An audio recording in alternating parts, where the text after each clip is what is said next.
क्योंकि मुर्दे बोलते नहीं हैं, इसलिए पायलट जब मर चुके हैं इस प्लेन हादसा में तो उस पर इल्ज़ाम लगाना काफ़ी आसान है, क्योंकि वो तो अब अपने पक्ष में कुछ कह नहीं सकते कि हाँ मैंने ऐसा नहीं किया।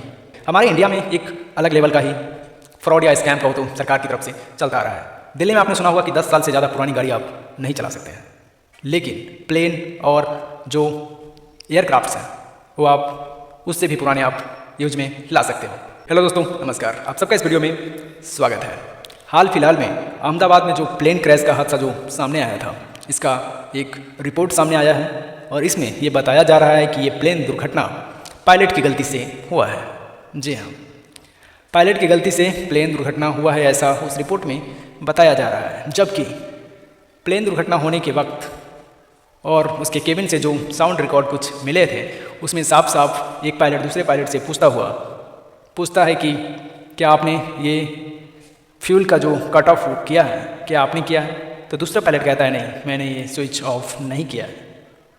ठीक है, क्योंकि ऐसा इस रिपोर्ट में बताया जा रहा है कि उस प्लेन का जो फ्यूल वाला सप्लाई था उसको कट कर दिया गया था, जिसकी वजह से, मतलब कट कर देने का मतलब यानी कि स्विच ऑफ कर दिया गया था, जिसकी वजह से प्लेन में फ्यूल की सप्लाई बंद हो गई और इंजन थ्रस्ट पैदा करना बंद कर दिया और जिसकी वजह से प्लेन धड़ल्ले से नीचे की तरफ गिरने लगा और प्लेन क्रैश हो गया।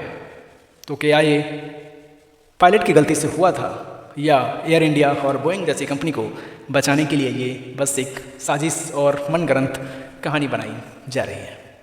ये सब को देखते हुए मुझे मिर्ज़ापुर का एक सीन याद आता है, मिर्ज़ापुर वेब सीरीज का, कि जब मुन्ना भैया किसी का मर्डर कर देते हैं, उसके दोस्त भी कुछ साथ में होते हैं, ठीक है, और जब मर्डर होने के बाद जब इंक्वायरी बैठती है तो ऐसा होता है कि अब किसी को तो यार गिरफ्तार करना ही पड़ेगा, क्योंकि ऊपर से ऑर्डर आते हैं कि बिना गिरफ्तारी किए अब कोई भी विकल्प दूसरा बचता ही नहीं है। तो खन्नानंद त्रिपाठी जो मुन्ना भैया के पिता होते हैं वो बैठाते हैं सबको, और मुन्ना भैया भी रहता है, उसका दोस्त भी रहता है, सब तो पूछते हैं कि जिस टाइम ये मर्डर हुआ क्या तुम सब मुन्ना के साथ में थे? तो उसका दोस्त कहता है जी हम मुन्ना भैया के साथ में थे। वहाँ पर एक पुलिस ऑफिसर बैठा रहता है, कहता है सुना ऑफिसर आपने, एक इशारा करता है और वो पुलिस वाला मुन्ना भैया को छोड़कर और उसके दोस्त को पकड़कर ले जाता है। और फिर मुन्ना भैया और अखंडानंद त्रिपाठी दोनों बाहर आते हैं, गाड़ी में बैठते हैं और अखंडानंद त्रिपाठी मुन्ना भैया से कहते हैं कि क्या सीखे मुन्ना? तो मुन्ना भैया कहते हैं कि जब कुर्बानी देने की बारी आती है तो पहरेदार और सैनिक की कुर्बानी दी जाती है, राजा और राजकुमार जिंदा रहते हैं राज करने के लिए।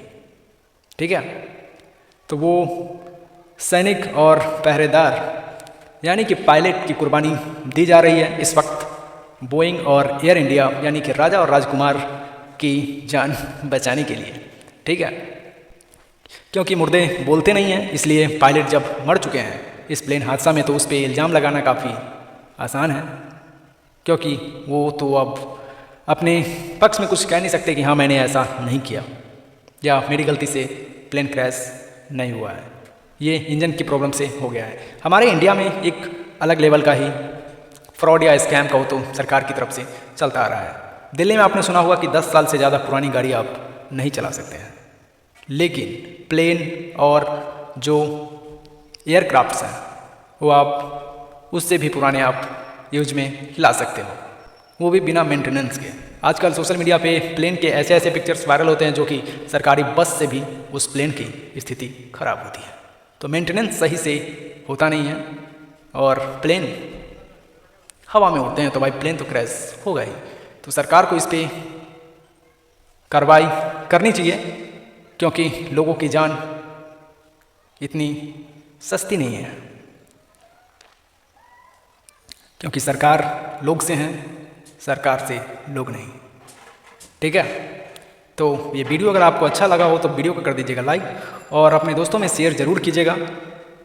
ठीक है, और कोशिश कीजिएगा कि आप उस मुन्ना भैया के दोस्त की तरह ना हो कि आपकी बलि चढ़ा दी जाए। ठीक है, तो मिलते हैं अगले वीडियो में, तब तक के लिए जय हिंद, जय भारत, अपना ख्याल रखिएगा।